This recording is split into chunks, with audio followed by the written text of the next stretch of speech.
हमारे शहर लखनऊ के अंदर, उत्तर प्रदेश के अंदर सबसे बड़ा मॉल जिसके ऊपर अभी विवादित झगड़े भी चले, कौन सा? लुलु मॉल। कौन है उसका ऑनर? कौन है? एक कलमा पढ़ने वाला, कहां का? केरला का, जो दुबई के अंदर सेटल्ड है। दुबई की शहरियत उनको मिल चुकी है। कहां कहां देखोगे, कहां कहां से मुसलमानों का नाम निकालोगे? इन तमाम चीजों को एक तरफ करो, इंडिया गेट में 65,000 अगर किसी का नाम है तो मुस्लिम फ्रीडम फाइटर का नाम, वहां पर भी मुसलमान नजर आएगा। जनाब एमपी साहब, आपकी जुबान से ये बात अच्छी नहीं लगती है वर्मा साहब। मुसलमान जहां जहां दिखे, ये तो एक एग्जाम्पल है, सिंपल से एग्जाम्पल है। अभी 3-4 दिन पहले शायद जो लड़के मैच देखते हैं वो भी बताएंगे, ऑस्ट्रेलिया को किसने धूल चटाया? मोहम्मद शमी, वहां पर नजर आएगा। सन 2011 में वर्ल्ड कप, कलमा पढ़ने वाला नहीं होता, बॉलर कौन था? जहीर खान ना, आप लोग ज्यादा जानते हैं। सन 2011 में वर्ल्ड कप जिताने वाले में भी नजर आएगा कौन? ये मुसलमान नजर आएगा। Prohibition of discrimination on grounds of religion. Verma साहब, अगर आपको इस देश के अंदर तहजीब व कल्चर, मजहब व मिल्लत के ऊपर अगर आपको जानकारी नहीं हो तो आप इस आर्टिकल नंबर 15 को पढ़ लीजिएगा। Prohibition of discrimination on grounds of religion, caste, sex, place of birth, इलाके के एतबार से, धर्म के नाम पर किसी को हम बुरा भला नहीं कह सकते। वहां कहा गया बाज़ाब्ता, इनका सोशल बाइकाट करो जी। क्या बोलते? इनका बाइकाट, संपूर्ण सोशल नहीं, संपूर्ण बाइकाट करो संपूर्ण बाइकाट। हम सजा भुगत चुके हैं 3 साल तक। सुनिए वर्मा साहब, मैं इसलिए बोल रहा हूं, जवाब दे रहा हूं, चूंकि वो शायद भूल गए और जवाब देना जरूरी होता है। खामोश बैठे रहना ये बुज़दिली की अलामत है। गलत को सहना, जितना गलत करना गुनाह है उतना गलत को सहना भी गुनाह है। हम ये कानूनी दायरे में रहकर आपको जवाब देना चाहते हैं और देंगे आपको जवाब। मुझे परवाह नहीं है कि मेरे साथ क्या होगा। हक बोलने वालों को तो जेल में डाल दिया जाता है। लिस्ट तैयार किया गया, किसी के ऊपर 376 डालकर, रेप केस डालकर, और किसी के अंदर जनाब देशद्रोही का केस डालकर, डालो कितनों को डालोगे? तारीख रकम होगी। इस देश को अगर हमारे जेल जाने से अगर देश तरक्की करता है तो हम जैसे 100 नौजवान जेल के अंदर जाने के लिए तैयार। लेकिन आप जैसे लुटेरों की वजह से एक मखसूस कम्युनिटी को टारगेट करना, it's not good thing, it's a very bad thing, it's very dangerous for our nation, it's very harmful for our nation, for humanity. इंसानियत के लिए खतरा है, हमारे देश के लिए खतरा है। और सुनो, संपूर्ण बाइकाट करना चाहते हो। 3 साल तक हमारे नबी रहे थे, 3 साल।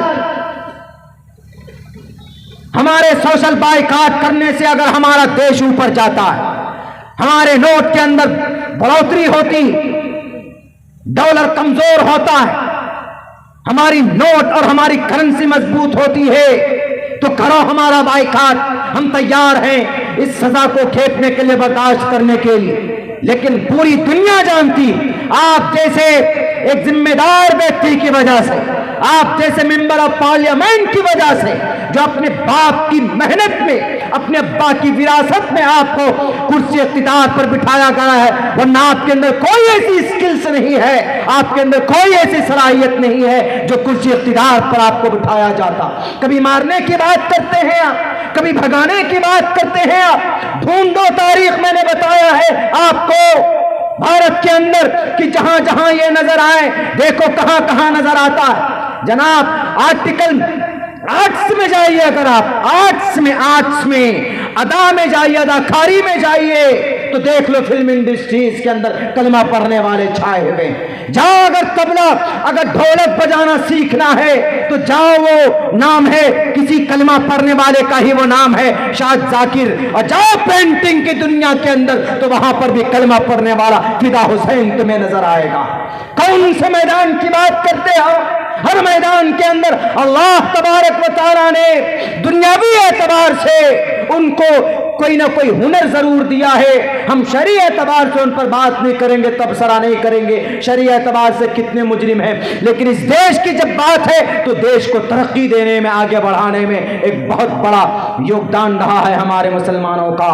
जाओ किनकी दुनिया में, वैज्ञानिक की दुनिया में जाओ, सबसे पहला मिसाइल बनाकर देने वाला कौन? कलमा पढ़ने वाला टीपू सुल्तान। दूसरे नंबर पर 5 मिसाइल बनाकर देने वाला कौन? Doctor APJ Abdul Kalam. मेरे भाइयों, मुझे बोलना तो कुछ और था लेकिन जहन में आ गया। आज वैसे भी दिमाग बहुत ज़्यादा मुंतशिर है, कुछ अपनी ही उलझन को लेकर। मैं तो फ़ोन भी कर चुका था प्रोग्राम वालों को एंड टाइम पे कि मैं नहीं जा पाऊँगा, थोड़ी कुछ परेशानी है, फैमिली घरेलू कुछ मसला सामने आया अचानक से, तो हमने कहा कि हम नहीं जा पाएंगे। लेकिन चूँकि यहाँ आकर बैठकर बात करना बड़ा मसला, ऊपर से फिर 1 बजे के बाद, 12 बजे के बाद मैं हमेशा कहा करता हूँ कि लोग तकरीर सुनते नहीं हैं, तकरीर खाते हैं। खिलाना पड़ता उनको कि तकरीर सुनिए, मैं बोल रहा हूँ आप सुन रहे नहीं, इसलिए कि नींद का गलबा होता है और नींद के गलबे में कोई भी काम ढंग का नहीं होता। जितने भी एक्सीडेंट होते हैं उनमें से 80% एक्सीडेंट नींद की वजह से होता है। बैठ रहे गाड़ी चला रहे, आंख बंद है गाड़ी चला रहे। अभी 4 तारीख को पहुँचे थे, 4 नहीं बल्कि 14 तारीख में प्रोग्राम था। वो प्रोग्राम, वो बेचारा ड्राइवर रात दिन गड़ा गाड़ी चलाया। अब फिर हमको प्रोग्राम होते ही 2 बजे वहाँ से रात में निकला। अब वो सम्मान में नहीं बोल रहा है, अपने ऑनर के सम्मान में वो कह रहा है कि ठीक है मोहतरम को, मौलाना को हम एयरपोर्ट छोड़कर आएंगे। नागपुर एयरपोर्ट आना था, तकरीबन 300 किलोमीटर का फासला। सुबह की मेरी फ़्लाइट थी 7 बजे की। अब वो बेचारा बोल तो दिया, दिन में गाड़ी चलाइए, पूरी रात चलाइए, कोई दिक्कत नहीं, लेकिन आखिर वक्त में 1 बजे के बाद, 2 बजे के बाद, 2 बजे के बाद भी कंट्रोल कर लेगा आदमी, लेकिन 3 से लेकर 5 के बीच में कितना बड़ा मर्द मुजाहिद होगा, उसको ज़रूर ऊँघ आती।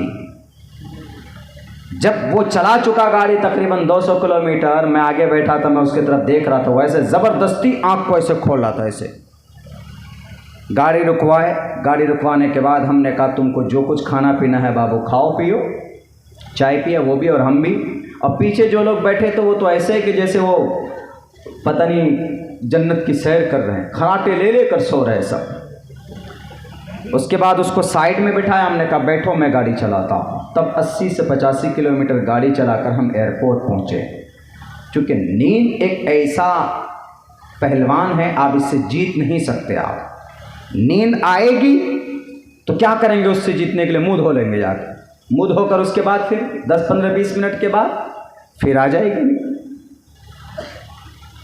तो ये वक्त ऐसा होता है कि इस वक्त में तकरीर करना लंबे वक्त के लिए बड़ा मरहला सामने आ जाता है, क्योंकि कुछ लोग बैठे हैं, कुछ लोग लेटे हैं, बच्चे तो आराम से सपने में किसी और दुनिया में भी चले गए सोने वाले।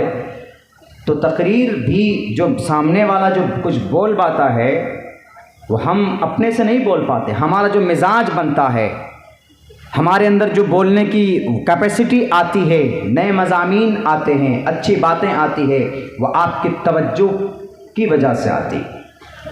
जब मजमा पूरा भरा रहता है, एकसार मजमा होता है, तो फिर बात करने का मज़ा आता है। मजलिस की तरतीब और तरीक़ा और अदब वही होता है। ये तो मजबूरन चल रहा है चूँकि आखिर वक्त। और फिर देखिए ये नेचुरली चीज़ है। आप 12 बजे के बाद ये चाहेंगे कि वैसा मजमा मिले, आप 100 वॉलंटियर लगा दीजिए चारों कोने में डंडा लेकर के, मशीन गन लेकर के। 12-1 बजे के बाद वॉलंटियर ही गायब हो जाएगा। कहीं पर भी ऐसा नहीं होता, बहुत मुश्किल से कहीं कहीं पर रुक पाते हैं लोग।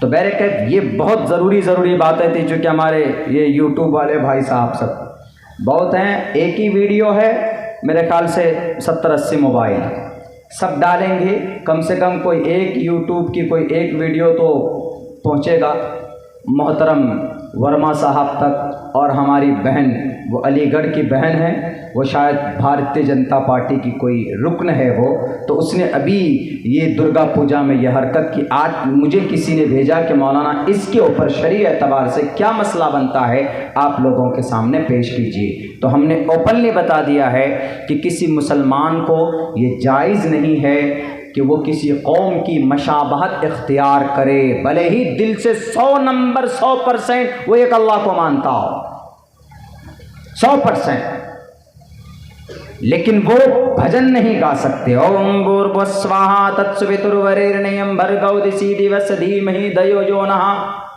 प्रचोदयात् नहीं पढ़ सकता। एकम ब्रह्म द्वितीय नास्ते नैना नास्ते किंचन एकम एवं अद्वैतम। इस पर डॉक्टर जाकिर नाइक साहब का बड़ा एक्सप्लेन है, उनकी एक बुक है अद्दावा, इंग्लिश में इतनी मोटी है, डॉक्टर साहब की मेरे पास है, उन्होंने इसमें एक्सप्लेन किया है बिल्कुल सेम जो कलीमा का मतलब है वो इसका। तो अब कोई आदमी कल ये कहे कि मौलाना हम तो यही पढ़ेंगे कलीमे की जगह, ला इलाहा इल्लल्लाह छोड़ो, अब नई चीज़ आई है कम ब्रह्म द्वितीय नास्ते, यही पढ़ो, नहीं पढ़ सकते। क्यों? क्योंकि ये वो लोग पढ़ते हैं जो देवी देवताओं को पूजते हैं। भगवान का मतलब हमने किसी जमाने में इसका एक्सप्लेन किया था। भगवान का मतलब क्या होता है? भाग्यवान, किस्मतों वाला। चूंकि ईश्वर किस्मत का मालिक है तो इसलिए उसको भाग्यवान भगवान बोल देते हैं। तो आप ये कहेंगे कि मौलाना भगवान का मतलब आप अल्लाह ही तर्जमा कर रहे हैं, तो हम आज से भगवान बोलेंगे? नहीं बोल सकते। क्यों? भगवान वो बोलते हैं जिनका मुशरिकाना अकीदा है, जिनका 30 या 33 करोड़ देवी देवताओं का अकीदा है, वो बोलते हैं। इसलिए मना है इस्लाम में, इसलिए आप नहीं बोल सकते हैं। आप किसी मंदिर में जाकर टुन टुन टुन टुन करके घंटी बजा नहीं सकते। आप कहेंगे कि हम तो घंटी वैसे बजाए दिखाने के लिए, मौलाना लोगों को जमा करने के लिए, वरना दिल में तो हमारे अंदर जो अहमियत है वो अजान की है, हम अजान को मानते हैं, अजान के कलिमा भी याद है। नहीं कर सकते। क्यों? क्योंकि घंटी वो बजाते हैं जो देवी देवताओं को, मूर्ति पूजा को जो एतकाद और बिलीव करते हैं वो करते हैं। इसलिए you are not able and you are not allowed, आपको परमिशन नहीं है अकॉर्डिंग टू द इस्लामिक शरीयत, कुरान और अहादीस की रोशनी के अंदर। क्यों? ये अगयार लोग करते हैं। मेरे भाइयों, मेरे साथियों, वक्त भी बहुत हो चुका है, ज़हनी एतबार से बहुत परेशानी हो रही है। कोई और मुकर्रिर हैं तो उसको बुलाइए। 2:30 बजे के बाद में बात करना थोड़ा बड़ा मसला हो जाता है। इसीलिए ये मुख्तसर सी बात आप लोगों के सामने हमने पेश की है। मेरे भाइयों, मेरे साथियों, अच्छा